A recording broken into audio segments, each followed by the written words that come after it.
정봉주의 정치쇼. 안녕하세요. 70억분의 1의 사나이 마성의 중독성 대체 불가 정봉주의 정치쇼 정봉주입니다. 자, 지금 이 시각 여러분이 가장 많이 찾아본 실시간 검색어 북한군 귀순. 오늘 오전 병사 한 명이 또 귀순했죠. 자, 조연아 이른바 땅콩 회항 사건 오늘 대법원 선고 있습니다. 최종 확정이죠. 안철수 어제 전당원 투표 승부수 던지면서 의총 분위기 살벌했죠. 의총에는 나오지 않았고 의총에 나오지도 못할 정도의 배짱으로 무슨 정치하냐 라고 당에서는 볼멘 소리 했고요. 자, 이 중에 봉도사 뽑은 오늘의 실시간 검색어 없습니다. 자, 목요일 첫 곡은 더 버글스의 비디오 킬 더 라디오 스타. 비디오 킬 더 라디오 스타 들으면서 첫 번째 1부 봉주의 정치쇼 1부 들어가 있습니다. 자, 뉴스 브리핑 한겨레 21 하영 기자 자리하셨습니다. 네, 안녕하세요. 한겨레 21 하호영입니다. 예, 저는 잠시 후 아니구나. 왜 이걸 읽어 내가. 자, 뉴스 브리핑 뭘 가져오셨어요? 기무사 얘기를 좀 하려고 합니다. SBS 특종이죠. 예, 지난번에도 가져왔잖아요. 예, 지난번에도 좀 했고요. 예. 다만 기무사에서 본인들의 입장을 밝혔는데요. 예. 어처구니가 없어서 그 얘기를 좀 하려고요. 본인 이게 그러니까 그 시스템상 예. 이렇게 얘기했죠. 시스템상 자연스럽게 감청이 되어 있는 것이다. 자연스럽게라고도 맞고요. 예. 본인들이 하고 있는 게 일종의 의무. 그러니까 업무인 예, 업무. 것처럼 이야기를 했거든요. 예. 아니 그리고 그 정확한 워딩이 시스템상 감청이 된 것이다. 뭐 그렇게 얘기를 했어요. 그 이건 어쩔 수 없이 들어온 거다. 그냥 얻어 걸린 것도 아니고 늘 하는 우리들의 일이다. 좋습니다. 그것을 받아들인다고 하더라도요. 예. 기무사의 감청 시스템을 아니 그 말을 일단 군 법무관들한테 물어봤더니요. 그럴 경우에도 어떠한 것에 대한 영장이 있어야 된다는 거예요. 그거에 대해서부터 얘기를 할까요? 예. 지금 기무사의 군내 감청은요. 그 법원에 영장이 있어야 하는 것이 일반 감청이고요. 예. 4개월마다 한 번씩 대통령의 포괄적 승인만 받으면 됩니다. 그래서 아주 심각한 겁니다. 그래서 예. 제가 받아들인다는 표현은 적절치는 않아 보입니다만 그런 수준에서 받아들인다고 하더라도 예. 그 시스템에서 어떤 방식으로 감청을 하는지 제가 아는 범위에 대해서 말씀을 드리면 예. 키워드가 있거든요. 예. 키워드가 있고 본인들이 그것에 대해서 집중적으로 감청을 하게 돼요. 그러면 이 사안 같은 경우에는 본인들이 조사본부로부터 압수수색을 받을 것이라는 것에 대해서 관심을 갖고 있었다고밖에 볼 수 없는 거예요. 합리적으로 봤을 때. 키워드를 압수수색, 압수 혹은 수색, 압수수색 이렇게 같이 놓다는 거죠. 합리적으로 봤을 예. 때. 그리고 달리 표현하자면 군 내부에서 수사를 하는 것 자체가 문제라는 거죠. 군 사법개혁의 필요성을 그대로 드러내는 거예요. 만약에 민간검찰에서 수사를 했다면 이렇게 지지부진했을까. 심지어 압수수색 사실까지 흘려주면서 말하자면 국방부 TF에서 조사하는 것 자체가 문제라는 것이죠. 조사하는 것 자체가 문제라기보다 수사를 하는 것. 그러니까 이 수사 단계로 넘어가는 것 그리고 그 수준에서 조사를 하는 것. 이게 국방부 내부에서 이루어지는 것이 과연 온당한 것이냐에 대한 문제가 오는 겁니다. 다만 지금 시스템에서는 이틀 전 얘기인데 뭔 말인지 하나도 모르겠어요. 지금 청취자분들이 헷갈려하기 시작했어요. 조금만 설명을 드리면 하고 있는 건가? 설명을 드리면 지금 현재 국방부 TF 안에서 기무사가 댓글을 단 것에 대해서 조사를 하고 있거든요. 조사를 하고 있고 이 안에서는 단순한 조사가 아니라 TF 안에 수사관이 들어가 있어요. TF 팀 안에 수사관이 들어가 있다. 그래서 이 수사관 이 팀이 기무사를 압수수색하려고 그렇죠. 압수수색하려고 언제 압수수색을 들어가려고 했더니 기무사가 이게 이틀 전 얘기죠. 그렇죠. 기무사가 이것을 미리 감청을 해서 감청해 결과 국방부 TF 수사관이 우리를 조사하러 들어오니 대비를 해야 한다. 이게 엄청난 일이에요, 사실. 반복된다고 느끼실 텐데 그렇죠. 이게 반복되는 얘기가 아니에요. 그래 우리가 그때 그 얘기했잖아요. 우병우가 이석수 특별감찰관을 뒷조사한 것, 사찰한 것 때문에 지금 구속됐다. 그렇죠. 그리고 이 문제가 이것은 기무사들이 이렇게 불법 감청을 통해서 자신들에 대해 수사하는 것을 미리 알아서 대비를 세웠다라고 한다면 이 기무사는 다 구속감이다. 정치쇼가 너무 좋은 게요. 예. 어찌 보면 좀 지루해할 수도 있는데 이렇게 너무 재밌게 말씀해 주셔가지고 제가 또 얘기를 할 수 있어서 너무 좋네요. 청취자분들이요. 네. 잘 이해를 못해. 이렇게 뚝 얘기하면 그리고 자기들끼리 다 얘기 다 한 줄 알고 그냥 끝내거든요. 그럼 청취자분들이 이게 뭐지 채널 돌려요. 어디로 네. 돌린 줄 아세요? 정봉주의 정치쇼로. 그래서 예. 2013년에 있었던 사이버 사령부 수사가 왜 그렇게 진행됐는지도 이제야 조금 알 수 있을 것 같아요. 사이버 사령부 조사가 제대로 안 됐는데 그때도 조사하는 과정을 다 감청을 하면서 미리 알고 있었다. 아마 그랬을 것이다. 왜냐하면 그때 당시에 2013년 10월에 첩보들을 한 뒤에 예. 왜 이렇게 사이버 사령부가 전격적으로 대응을 할 수 있었지? 그것도 수사가 시작하기 전에? 압수수색도 전에? 미리 수사하는 것을 도감청을 통해서 다 들여다보고 있었던 거예요. 아마 그러지 않았을까라는 합리적 의심이 가능해진 거죠. 합리적 의심이 아니라 뭐 그런 합리적 판단이라고 좀 해줘야죠. 예를 의심도 들면요. 아니에요. 네, 예를 들면 당시에 대비가 어느 정도 이루어졌냐면 그 보통의 수사에 대비를 하는 정도가 아니고요. 예. 아주 디테일하게 각각의 컴퓨터에서 어떤 부분을 지워야 할지까지 아주 세밀하게 지시가 내려졌거든요. 예. 이거는 수사 내용을 알고 있었다는 얘기예요. 알겠습니다. 근데 지금 그래서 네. 국방부 TF 내 수사관이 들어가는데 그걸 미리 알고 대비를 했다. 그럼 지금 이 시점에서 어떻게 조치를 취해야 되는 거예요? 지금 국방부 상황에서는 TF 수사관이 수사하는 게 문제다. 문제면 대책이 있어야 될 거 아니에요. 지금 상황에서 안타깝지만 대책은 사실상 없어요. 왜냐하면은 그럼 뭐 기무사 조사 못하고 국방개혁 못한다는 얘기 아니에요? 송영무 국방부 장관이 결단해야 되는 거 아니에요? 결단을 해야죠. 결단을 해야 하는데 지금 체계에서는 군 검찰에서 하는 게 맞아요.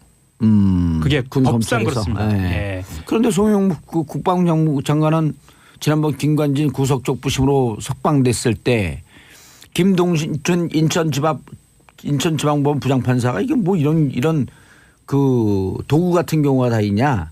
네. 그렇게 비판했음에도 불구하고 송영무 국방부 장관이 이랬잖아요. 잘된 것으로 판단한다. 그래서 우선순위를 두면 됩니다. 이 감청에 대해서는 아주 철저하게 군 검찰이 조사해서 절대 이걸 하지 못하도록 일단 막아놔야 돼요. 이렇게 한 사람들 일단 다 처벌해야지. 그렇죠.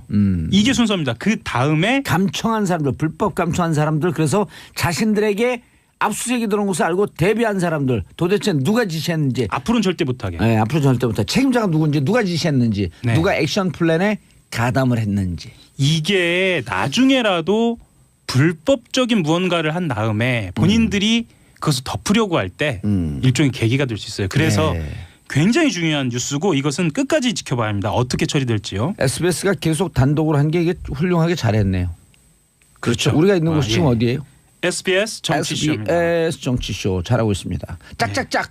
그리고 하나만 더 말씀드릴게요. 그러나 이렇게 잘하고 있는 것을 끝내면 안 되죠. 악착같이 그렇죠. 끝까지. 누가 지시를 했고 이 사람들에 대해서 처벌의 행동이 옮겨지고 있는지 조사가 진행되고 있는지 이걸 계속 후속 보도를 해야 될 거 아니에요. 기무사가 그리고 감청을 할 수 있었던 이유가 또 있어요. 예. 군 내부에서는 이 정치 개입 사건에 대한 수사나 조사가 이게 과연 온당한 것이냐라는 분위기가 있는 거예요. 아하. 이것도 알려야 합니다. 우리 일상적으로 정치 개입했어. 왜 이걸 조사하지? 그 전에도 했고 지금도 했고 앞으로도 할 것인데 이런 얘기 아니에요? 전반적으로 퍼져 있는 이야기죠. 김기춘 전 비서실장도 얘기했는데 종북을 척결하려고 했다라는 논리. 본인들이 정치 개입을 했다라는 논리를 살짝 비틀죠. 아, 좌파 척결, 경북 그렇죠. 척결. 예. 이 논리를 가지고 본인들은 할 일을 했다라고 예. 이야기를 하는데요. 이 분위기가 어느 정도냐면 그 TF 내부에서 수사관들이 현직으로 복귀하면 불이익 받는 거 아니냐 이 정도로 압력이 있다는 거예요. 군 내부에서. 네. 이 얘기가 이 감청을 통해서 나오기 시작한 거니까 이 감청부터 철저하게 조사해야 합니다. 국방부 개혁해야 돼요. 왜냐 군에서 잘못하게 되면 군 검찰 군 재판 그 사법부에서 재판 받는 거 그거 없애야 되거든요. 그렇죠. 경찰이 잘못하면 일반 검사가 조사를 하고 그렇죠. 모든 네. 공무원이 잘못하면 예를 들어 소방관이 잘못하면 소방관 내에 무슨 그 소방 검찰이 따로 있나요? 없죠. 군은 무슨 국방 비밀이라고 하는 이유로 군 검찰이 따로 있었고 거기서 짝짝꿍 하면서 대충 덮어주고 뭔가 비밀주의 예. 이런 그 것들은 재판 넘어가게 네. 되면 자기들 다 감형해주고 그렇죠. 그러니까 군내 우리 아이들 폭행 의문사 이런 게 사라지지 않는 거예요. 사라지지 않죠. 예. 아니 애들 그 잘못 때렸고 그 죽어도 나중에 감형했고 1년 2년도 안 살고 나오는데. 그렇죠.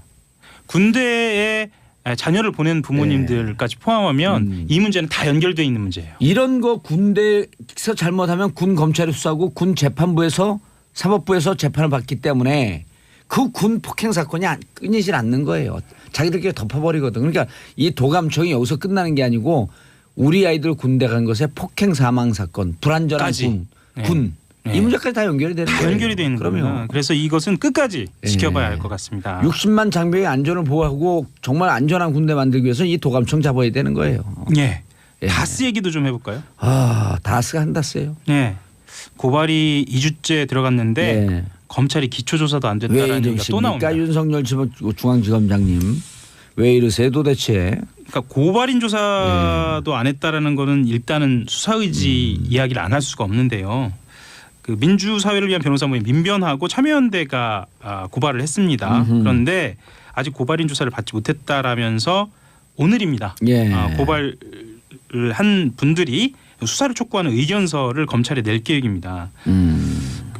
이게 지금 배당된 거를 보니까 서울중앙지검 형사 1부에 배당이 돼 있습니다. 몇 차장 밑인가요? 여기가 지금 1차장 1차장인가요? 걸로 예. 알고 있습니다. 그런데 보통 검찰 내부에서는 수사 척수 여부를 그 다스의 횡령액이나 탈세액을 따져서 특가법의 조사 포탈에 해당되는지만 확인하면 된다. 그래서 3차장 산하로 말하자면 인지수사부서에 맡겼어야 하는 거 아니냐라는 이야기가 내부에서 나옵니다. 그다음에 이게 다스 비자금 조성 등등은 경제범인데. 그렇죠. 예. 한동훈 3차장 검사가 어떤 검사예요? 알파고라고 하는 별명을 갖고 있을 정도로 초임 검사 때 SK를 잡았고. 그렇죠.